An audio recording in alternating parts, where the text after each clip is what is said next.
자, 조선업이라고 한다면 우리나라가 대한민국 전 세계 최고라고 할 수 있을 만큼 굉장한 기술력을 좀 가지고 있죠. 그러다 보니까 월간 수출 실적도 최근 들어서 좀 좋았습니다. 근데 조선업황이 좀 9월부터 다시 주춤한 모양새예요. 우리가 연초부터 기다려왔었던 카타르의 발주를 이제 연말에 좀 기대를 해볼 수 있을까? 그 내용과 함께 2020년 국제해사기구 환경규제에 따른 영향까지 이분과 함께 살펴보도록 하겠습니다. CEO 스코어 박주근 대표 나오셨습니다. 어서 오세요. 네, 안녕하세요. 네, 안녕하세요.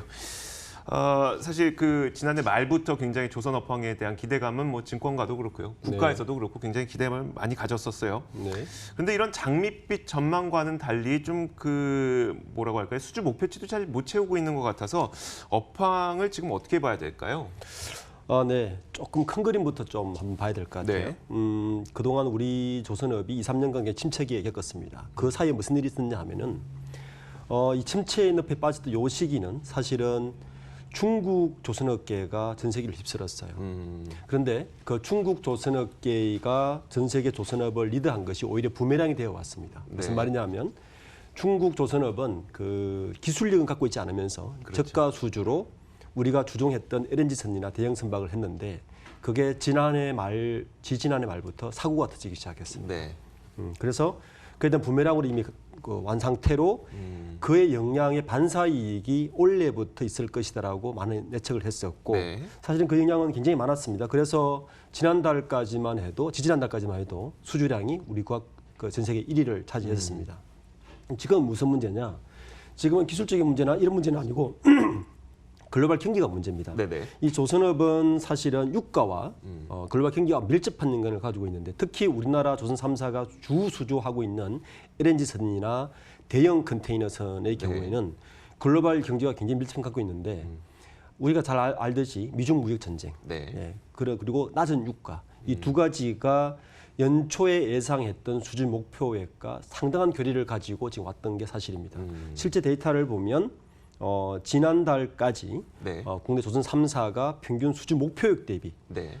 수주량은 약 50%에 그치고 있습니다. 절반밖에 지금 올해가 2달 남짓 남았잖아요. 그렇습니다. 근데 목표했던 양의 수주를 절반밖에 못했다는 거니까요. 네. 그래서 이 문제는 일단 그 대외적인 문제가 굉장히 커서 네네. 대내적으로는 한 2, 3년 동안의 구조조정이나 이런 것들에 대해서 이미 영업이익으로 흑자로 돌아섰기 때문에 네네. 대외적인 여건이 조금만 더 개선된다면 조선사는 지금보다 훨씬 나을 거라고 예상되고 있습니다. 네, 알겠습니다. 자, 그런데 고기술력을 필요로 하는 LNG선이라든지 이런 고부가가치 선종의 경우에는 우리나라가 중국에 밀릴 거라고 생각은 아무도 안 합니다. 전 세계에서. 네. 아무도 안 하긴 하는데 일단 수량과 규모로 봤을 때는 중국이 최근에 다시 한번 1위 자리를 좀 차지하다 보니까 이거 한국과 중국의 이 수주 경쟁을 좀 어떻게 봐야 될지도 궁금하고 혹시 최근에 자국 발주라든지 이런 건 많이 없을까요? 중국 내부에서? 그렇습니다. 이번에 1위를 빼앗긴 것이 내용을 좀 보면 네. 사실은 그렇게 크게 우려할 부분은 아닌 것 같아요. 왜냐하면 중국의 자국 물량 위주가 65%를 다 쓸어갔어요. 그러니까 국가에서 내주는 거네요. 맞습니다. 네. 그러니까 중국 지금 조선 산업이 구조조정 중에 있거든요. 네. 구조조정 중에 있다 보니 살아남은 조선업들은 살아남게 하기 때문에 네. 좀 자국 물량을 싹 쓸어갔는데 그런데 이 자국 물량에서도 대부분이 중국이 지금 가져가는 선들은 뭐냐 하면 5톤짜리, 그러니까 네. 5만 톤짜리, 8만 톤짜리 그러니까 좀 중소형 정도의 물량을 가져가서 실제 양으로 보면 중국이 이번에 전 세계 물량이 44척인데 네. 중국이 41척을 가져가긴 했어요. 네. 그런데 전체 물량에서 중국이 가져간 것들은 대부분 그런 물량이고 고부가가치인 VLCC라고 우리가 유조선이라고 그러죠. 네네. 그거와 LNG선은 여전히 우리나라가 삭스를 해오고 있어서 실제적으로 3분기까지 누계 실적을 보면 중국이 60척을 가져갔지만 실제 매출액을 보면 우리보다 뒤지고 있는 그런 상황입니다. 네. 그래서 이 내용을 좀 쳐다보면 향후에 다시 약간 경기가 풀린다면 중국 그렇게 아직은 두려워할 상태는 아니다 이렇게 판단할 수 있습니다. 네, 알겠습니다.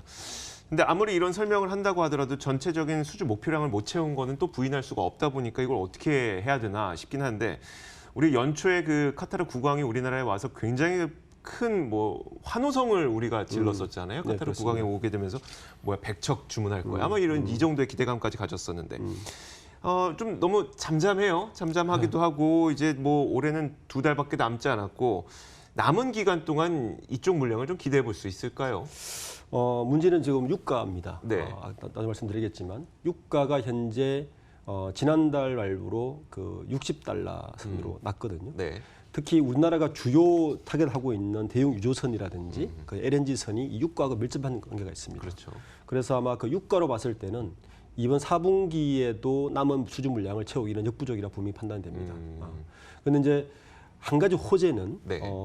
지금 지난 11일 날 미중 그 무역 협상이 일부지만 네. 일부 타결을 이미 했고 그렇죠. 그리고 다음 달 11월 달에 있는 또 회의에서 아마 뭐 많이 타결될 거 예상을 하기 때문에 네. 이러한 것들이 향후의 조선업에는 분명히 호재로 작용할 것이다. 이렇게 보고는 있는 것은 사실입니다. 네, 알겠습니다. 진짜 어떤 물량이 얼마나 나올지는 아직 예측할 수 없습니다만 일단 분위기가 해소되는 것이 연말 수주에 대한 기대감을 좀 높여주고 있는 것만은 분명한 것 같습니다.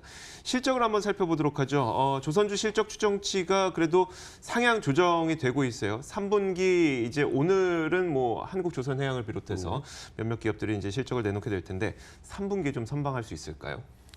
이미 흑자로 돌아섰다 봐야죠. 네. 그러니까 지금 아까 이게 좀 구분을 해야 되는 게 수주 실적은 언제 이익이 실현되냐 하면 2, 3년 후에 실현됩니다. 그렇죠. 그러니까 지금 3분기 실적과 4분기 실적은 2, 3년 전의 전 수주가 이미 그 실적에 반영되기 때문에 네.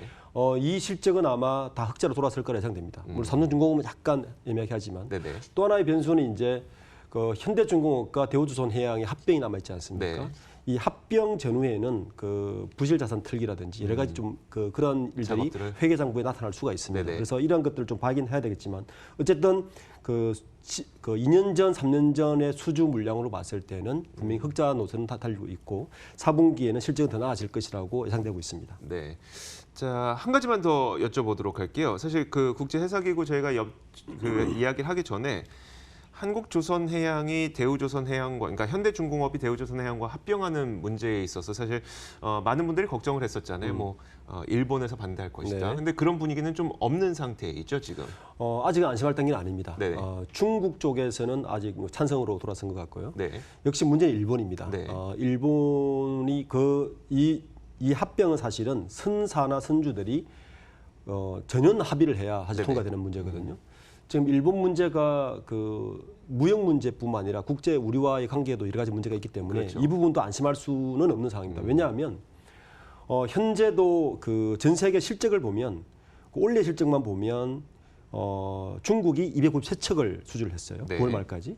한국이 135척이고 일본이 109척인데 네. 실제 마켓 쉐어를 보면 중국이 40%, 한국이 34%, 네. 일본이 13%에 불과합니다. 어. 그러니까 일본은 우리나라 조선 역사에서 보면 사실은 우리에게 대부분을 뺏긴 상태예요. 네. 그러니까 80년대 초반에 일본이 한국으로 그 저가 물량을 주면서 네. 그걸로 공장 형태만 가져가는 OEM으로 끝날 줄 알았더니 이 한국이 설계 기술까지 우리가 확보하면서 전 세계 조선 1위가 된 거거든요. 네. 그러니까 중국은 지금 그걸 못 하고 있는 상태고 일본이 우리나라 조선 산업을 보는 거는 그렇게 호의적으로 보지 않습니다. 특히 대우조선해양과 한국 그 현대중공업이 합친다는 것은 네네. 아마 소위 말하는 반도체와 같은 초격차를 한 번 더 벌일 수 있는 상황이기 그렇죠. 때문에 일본에서는 그렇게 호의적이지 않을 것이다라고 예상됩니다. 네, 알겠습니다. 자, 저희가 진행 상황까지 한번 살펴봤고요. 이제 2020년이 되면 IMO, 그러니까 국제해사기구의 환경 규제가 좀 시행이 되다 보니까 그 환경 규제를 좀 맞추기 위해서는 LNG 추진선, 그러니까 LNG를 연료로 사용하는 배들이 굉장히 많이 필요할 것이다. 이런 것 때문에 또 조선업계의 수혜 기대감이 있었거든요. 이것에 대한 전망은 어떨까요? 이건 두 가지입니다. 이제 우선 국제해사기구 IMO죠. IMO가 온실가스와 산성비를 줄이고자 그 원래는 그 황해 그 함유율을 3.5%에서 0.5% 이하로 낮추게 돼 있어요. 네네. 2020년 1월 1일부터. 네. 자 이렇게 되면 두 업종이 지금 호재가 되는데 첫 번째는 사실은 그 석유화학 업계가 훨씬 업종이 그렇죠. 호재입니다. 왜냐하면 전혀 달라온 새로운 상품이 하나 출시되는 거죠. 네. 물론 석유화학 업계 전체에서 이 국제 해상업계에 소요되는 연료는 한 5%에 불과하긴 합니다. 그렇지만 상품의 포트폴리오가 하나 더 생긴다는 것은 네. 그래서 지금 뭐 SOE나 막대한 투자를 하고 있죠. 네. 그래서 그런 효과가 분명히 있는 것은 사실인데 지금 우리가 논의하고 있는 조선업계는 약간 호불호가 갈립니다. 왜냐하면 첫 번째는 자, 선주 입장에서 네. 기존의 배를 가지고 있는 입장에서 LNG 추진선을 새로 도입할 것이냐, 네. 아니면 기존에 운항되고 있는 이 배들의 스크루브라고 해서 네네. 나오는 황 자체를 제거하는 기술이 있습니다. 그쵸. 이걸 다는 것이 더 나을까? 저는 네. 후자일 것으로 봅니다. 음. 그래서 일부 업계에서는 이 IMO 2020 때문에 조선업이 굉장히 호재일 것이라 생각되지만 네. 제 생각에는 그렇게 호재의 영향은 적을 것이다. 왜냐하면 우선 간편하게 하는 것부터 빠르고 그리고 네. LNG 추진선이 되더라도 네. LNG 추진선이 지금 발주를 한다면 2년 걸리죠. 2년, 3년 걸리기 때문에 그것이 시장에 반영될 때까지는 굉장히 오래 걸릴 수밖에 없기 때문에 그리고 업계에서 만약 IMO 2020이 굉장히 크리티컬한 문제였다면 네. 이미 선사들이 2, 3년 발주를 했겠죠. 그렇죠. 네, 그래서 아마 시장에는 예측보다는 영향이 적을 수가 있다 이렇게 예상됩니다. 알겠습니다. IMO의 영향은 물론 있겠습니다만 아주 눈에 띄고 뭐 크게 나타나지 않을 것으로 좀 전망을 하고 계시네요. 자, 국제 유가가 올라가게 된다면 뭐 수주 환경에 긍정적일 것 같긴 한데 이 국제 유가가 그럼 앞으로 도대체 어떻게 움직일 거에 대해서 질문 드린다면 어떤 답변 주시겠어요? 지금 배럴당 58.1달러입니다. 네. 60바 그러니까 10월 1일부터 22일까지 평균값입니다. 네. 이미 지난달에 60.8달러보다 2.7달러 떨어졌어요. 네. 지금 감산 정책을 하지 않는다면 이 유가는 계속 지속될 거라고 지금 예상되고 있고 네. 그리고 더 중요한 것은 지금 미국과 중국 경제가 경고등이 켜지면서 네. 그 글로벌 시장 전체가 그 일평균 76만 배럴 정도밖에 되지 않아요. 이 정도면 우리가 그 서프라임 때 있죠. 네네. 그 정도 지금 소비밖에 하지 않는다는 이야기거든요. 소비량이 그 정도라고요? 그렇죠. 네. 그래서 유가는 한동안 60달러 하나도 60달러 초반선을 유지하기 때문에 네. 유가에 의존해서 뭔가 더 경기를 올린다는 것은 아직까지 역부족이다. 심지어는 지금 일부 연구기관에서는 디플레이션까지 우려하고 있거든요. 네네. 그래서 이 부분은 좀 더 전망을 지켜봐야 된다. 물론 호재는 있습니다. 네. 그러니까 이 가장 큰 호재는 올 1년 내내 우리가 이야기를 하지만 미중 무역을 빨리 타결을 해야만이 이런 것들 지금 조금 더 호의적으로 전망할 수 있을 것 같습니다. 자, 조선업종을 볼 때는 우리가 그냥 배만 볼 수는만은 없죠. 그러니까 우리가 해양 플랜트라고 불렀었던 그러니까 플랜트 사업도 우리는 반드시 좀 신경을 써야 되는데 네.